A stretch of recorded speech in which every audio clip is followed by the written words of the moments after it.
اسلام چونکہ ایک پریکٹیکل دین ہے، یہ صرف نماز، روزہ، حج، زکوٰۃ کا نام نہیں، یہ تو باقی مذاہب کے اندر بھی ہے۔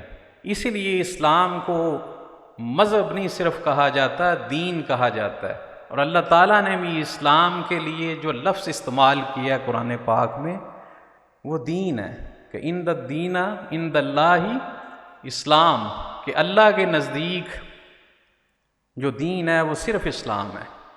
تو حضرات محترم، ایک سوال ہے، وہ کیا ایسی چیز تھی جو صحابہ کو اللہ کے لیے جان دینے پہ اتنا آمادہ کر دیتی تھی؟ جیسے حضور علیہ الصلوۃ والسلام فرماتے تھے، آپ من و ون اس کام کو کرنے پہ تل جاتے تھے، اپنی جان، اپنی مال، اپنی اولاد، ہر شے قربان کر دیتے تھے۔ تو حضرات محترم، وہ ایمان تھا ان کا، وہ اس ایمان کی کمی آج ہمارے مسلمانوں میں ہے۔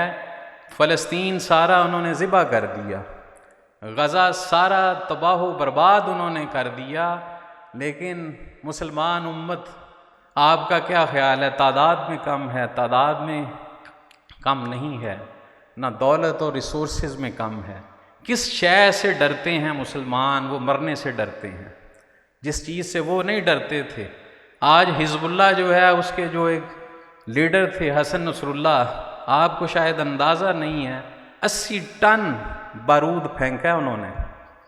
80 ٹن کا مطلب یہ ہے 8000 کلو بارود انہوں نے ان کے بنکر کے اوپر پھینکا، جو کہ 60 فٹ گہرا تھا اور جس کے ارد گرد بھی عمارتیں تھیں۔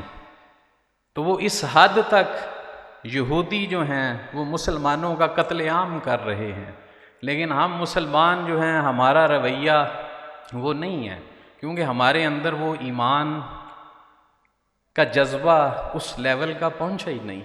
آج وہ مسلمان جو ہیں وہ موت سے نہیں ڈر رہے، ہم آج اپنی آنکھوں سے دیکھ رہے ہیں